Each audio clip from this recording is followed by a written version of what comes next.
학계 선지자와 동시대에 활동한 스가랴 선지자, 제사장 가문 출신이고 이 책이 쓰여진 시점은 어느 정도 성전 건축이 완료된 시점으로 볼 수가 있습니다. 구약은 성전 시대에서 성막을 본으로다가 성전이 세워집니다. 지금은 교회 시대, 예수님을 통해 지성소로 하나님을 직접 만날 수가 있습니다. 참으로 은혜의 시대가 아닐 수 없습니다. 모든 신분의 차이, 남녀노소, 유대인, 이방인, 제사장과의 모든 차별이 사라집니다. 이 성전의 존재 목적은 하나님의 임재를 상징하는 공간의 실체였습니다. 신앙생활의 확신과 또한 경고의 메시지들도 받는 그러한 곳이었습니다. 예수님이 오시기 전 그분의 모형이요 예표였습니다. 이제는 예수님을 구주로 영접하는 자에게는 하나님의 자녀가 되는 권세를 받았습니다. 하나님의 자녀가 살 곳은 교회이고 그 교회를 통해서 밥 먹고 옷 입고 잠자고 이 공동체를 통해서 하나님의 음성을 듣고 또 개인적으로도 듣고 그분과 교제하고 즐거워함에 동참하여서 이 땅의 천국을 이루게 될 줄 믿습니다. 교회 안 다니고도 어느 정도 하나님을 부분적으로 알 수는 있겠지요. 그러나 이 교회를 통해서 주시는 여러 영향들 또한 더욱 있습니다. 그래서 온전한 장성한 분량의 그리스도인으로 잘 자라나가기 위해서는 그리스도의 몸된 교회를 사랑하고 우리의 모임을 말합니다. 교회당 말고요. 그 교회당이 일부일 수는 있습니다. 그리고 그 여러 가지 생각과 사상의 차이는 표준인 말씀으로 건전한 해석의 말씀을 잘 적용함으로써 하나 되고 극복하여 사랑하게 될 줄 믿습니다. 개인의 생각과 또 여러 가지 사상의 차이가 있다는 말씀이었습니다.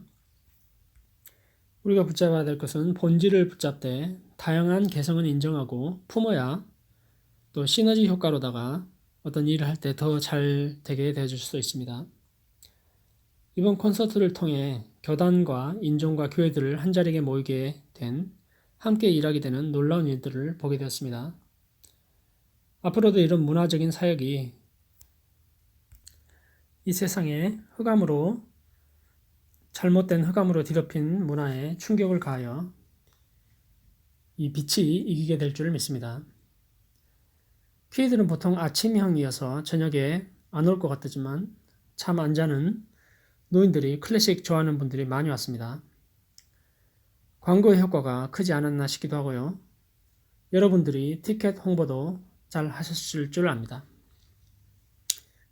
스가랴 1장으로 갑니다. 다리오 왕 제2년 8째 달에 여호와의 말씀이 iddo의 손자 베레가의 아들 선지자 스가랴에게 임하니라 이르시되 여호와가 너희의 조상들에게 심히 진노하였는지라.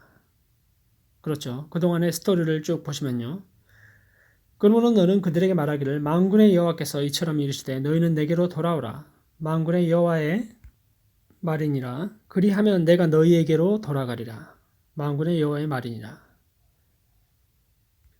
성전 건축하는 데 있어서 그 조상들이 열심을 안 냈던 것도 있겠고 옛적 조상들의 불순종과 율법대로 살지 않은 그 결과 포로로 가게 된 그런 사건들이 있었습니다. 지금 현재 이 세대들도 그럴 가능성이 있어 보입니다. 그래서 내게로 돌아오라. 하나님을 예배하고 내 집에 거하라. 그렇습니다. 집 나가면 고생이고 딴 데 가서 재미 보려고 해봤자 재미가 없습니다. 마귀한테 된통 얻어맞습니다. 제가 과거에 그랬습니다. 잘 몰라서 그랬습니다. 하나님 말씀이 마음의 중심에 새겨지지 않아서였죠. 그냥 옳다고 여겨진 대로 살았던 겁니다. 고생을 많이 했습니다.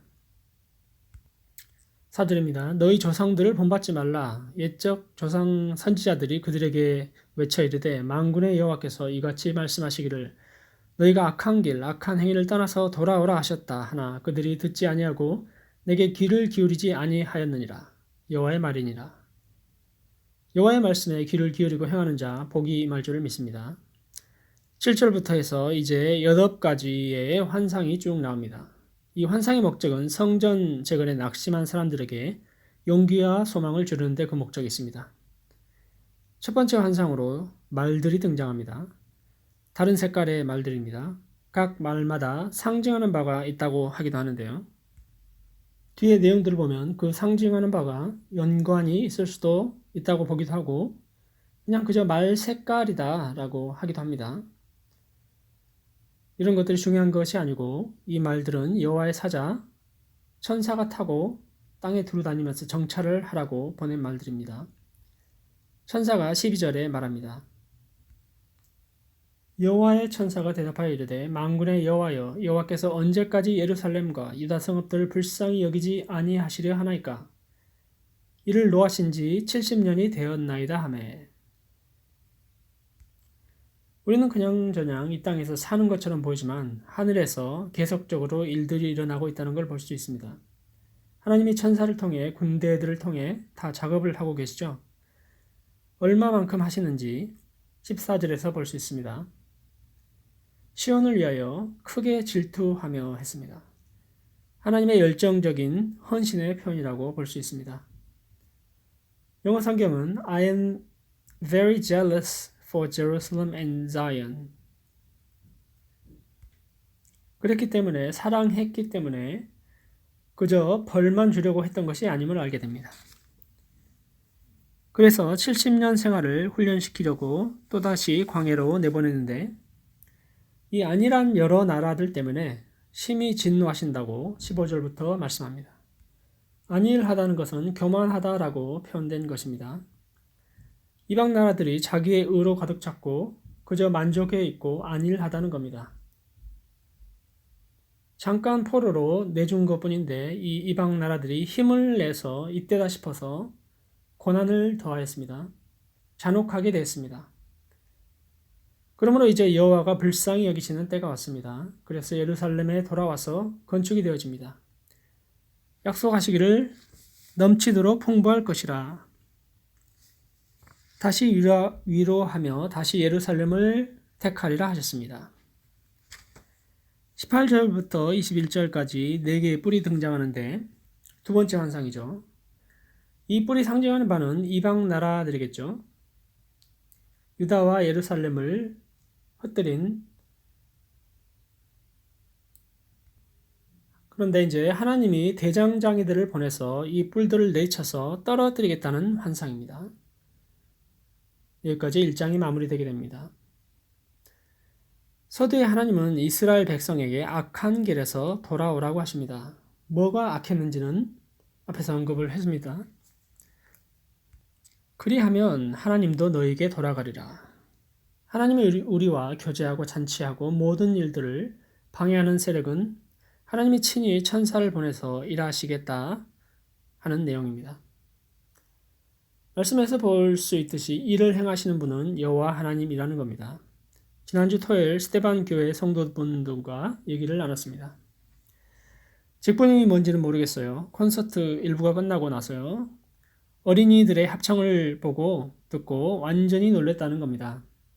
어떻게 애들이 저렇게 합창을 할 수가 있냐고요.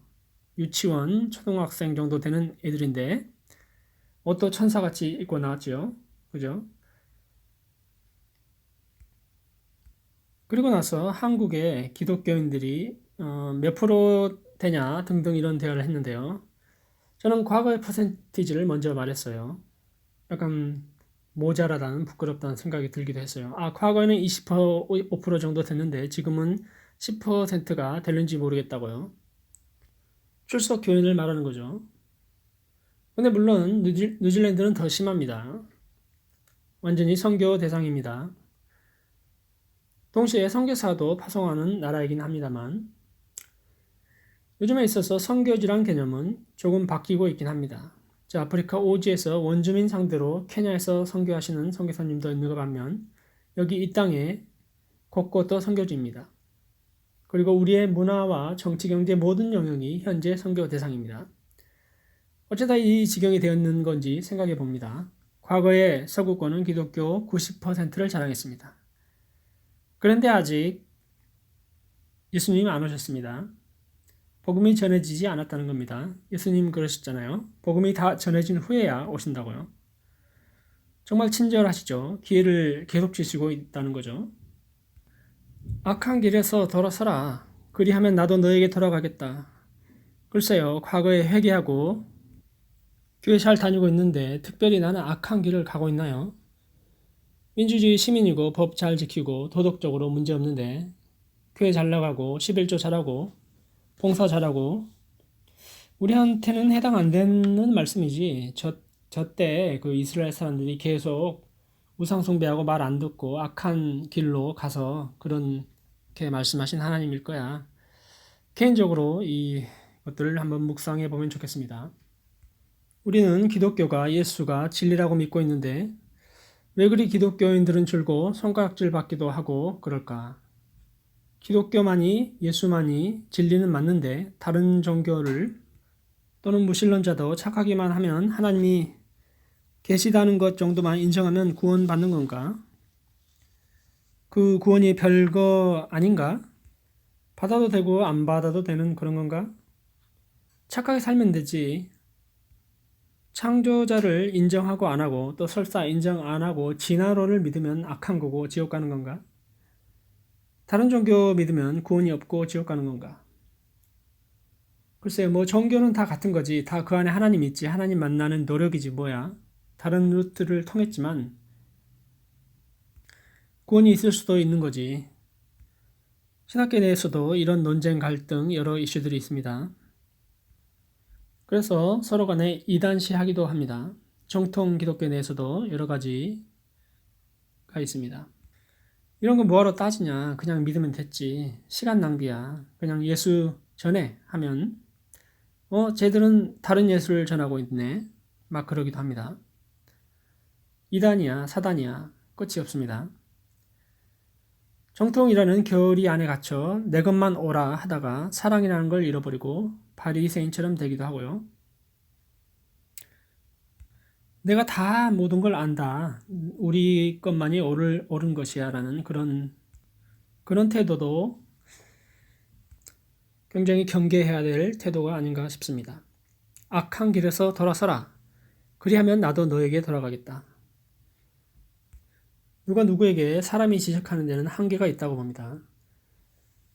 교리로 논리로 지적할 부분도 있지만 우리 가운데 서로가 주장하는 가운데 겸손한 모습이 없고 잘못된 것을 주장하고도 있지 않은지 그게 섬기는 게 우상인데 아니다고 우기고 있지 앉아있지 않은지 저 자신부터가 주님 앞에 무릎 꿇고 성령께서 온전한 올바른 길로 인도해 주시기를 이 시간 기도합니다. 우리가 돌아섰을 때 하나님이 불쌍히 여기셔서 현재 이 새 언약을 붙잡은 자녀들에게도 천사들을 통해 친히 주의 사역을 이루어 가실 줄 믿습니다. 주께서 사용하시는 그릇들로 잘 빚어지게 되어지기를 기도합니다. 여호와께서 불쌍히 여기실 때 여호와께서 시온을 위로하고 예루살렘을 택하셨듯이 모든 것을 풍부하게 하셨듯이 주께서 인정하고 합당하다고 여겨지는 우리 모두 되기를 원합니다. 기도드리겠습니다. 사랑이 많으신 주님, 알지 못하고 그저 주장하고 악한 길이 아니다라고 하고 그랬을 수도 있습니다. 몰라서 그랬습니다. 진리의 성령님 깨닫게 하시고 알게 하시고 아버지께서 인정하시는 의의 길로 인도하여 주옵소서. 예수님 이름으로 기도드립니다. 아멘.